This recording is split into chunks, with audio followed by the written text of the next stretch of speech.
Hello my viewers, welcome back to the channel. By the video title, you know what this video is about. Big time play again by Haliburton.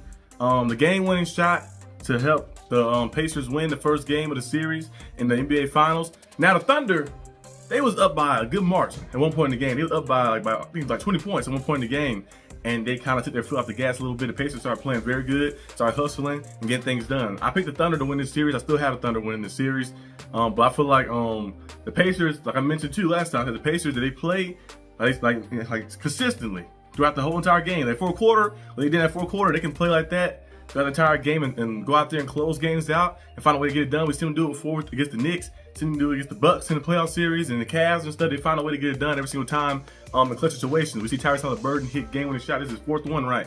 He had one was a game-time shot to send the Pacers to overtime, which led to victory. And he had, of course, game-winning shot against the Cavs and all type of things again. Of course, Haliburton is a good player. But we're going to see if they can maintain that and stay consistent throughout the entire game. Got out the Thunder, blow some more leads. I know they did a few times. I know they did it against the Timberwolves at one point. They did it against, of course, when they put the Nuggets. That was kind of the most competitive series they had. And then, of course, the Grizzlies, they blew a lead. But they still end up winning that game, of course, as well. They blew a lead and they won one. And they had one where they was down by like 20-plus points. And they came back to win one and still sweep the Grizzlies.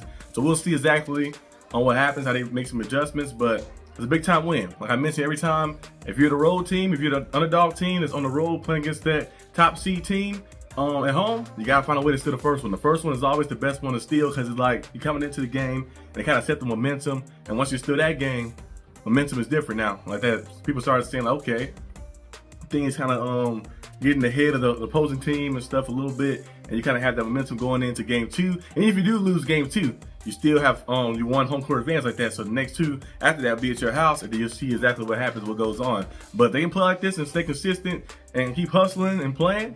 You never know; they might find themselves on the winning side of things and win the championship. It'll be the first time the Pacers win a championship ever, and then also be the first time the Thunder win a championship ever as well. Because I think both teams have never won a title. The Supersonics did not win the title, and they went there, of course, with Sean Kemp and Gary Payton, but they never won a title. Then they went to the Thunder, the OK3 with, of course, Russell Westbrook and Kevin Durant and James Harden. Those guys couldn't do it either. So we'll see the Thunder now can do it and get it done. Or would it be Pacers? And it's cool seeing like these new franchises. Well, not new franchises, but these new franchise guys like that, these new teams like that, getting these teams that have been historically had some great players. There's some historical great players in both of these franchises, but just never got the opportunity to get it done, of course, in the finals. I think the last time the Pacers was in the finals was 2000, you know, with the a long time ago, a way long time ago.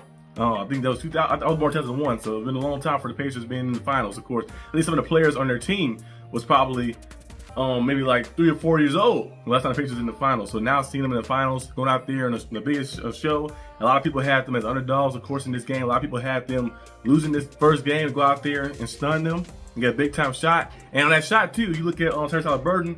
Now they found him. He got to his spot where he wanted to get to on that right wing in the mid range.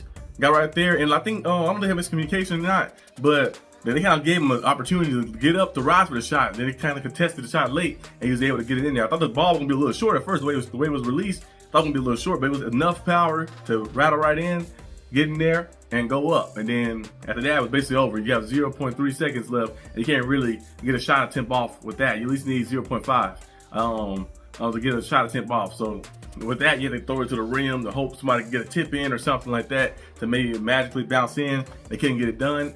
And the Pacers are 1-0 to start the finals off. So we'll see exactly what happens, of course, and what goes on in the rest of this series. It should be very interesting to see what plays out. The underdog Pacers versus the top team Thunder. The Thunder got everything. They got the defense. They got the offensive ability. We've seen them go out there in that third quarter and then that fourth quarter beginning to be up by double digits, of course, against the Pacers and just dominating them against the Pacers and stuff. But the Pacers stayed with it. And OKC started letting off a little bit and started turnovers. The main thing, turnovers. And Pacers started turning those turnovers that OKC had, turn those to points. And then you start seeing the tide of the game switch. And then you look in the fourth quarter.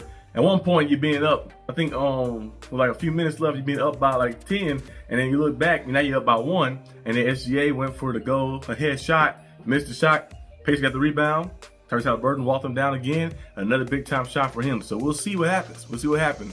Would it be Pacers? Would it be Thunder? Let me know down below what you guys think. Who you got? What's your reaction of this game as well in game 1? And I'll see you guys next time on the channel, which will probably be tomorrow for some live stream football talk. So be on the lookout for that. Peace out.